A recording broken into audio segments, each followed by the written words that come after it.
how to find blocked contact on your Imo app.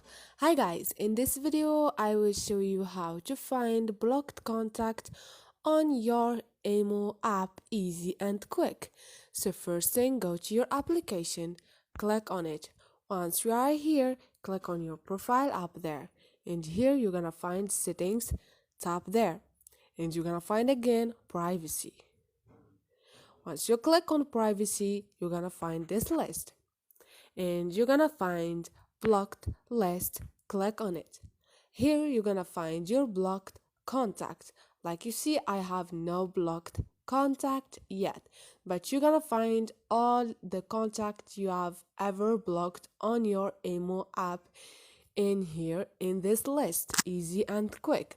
So hope this video was helpful for you. If this video was helpful, don't forget to subscribe and like.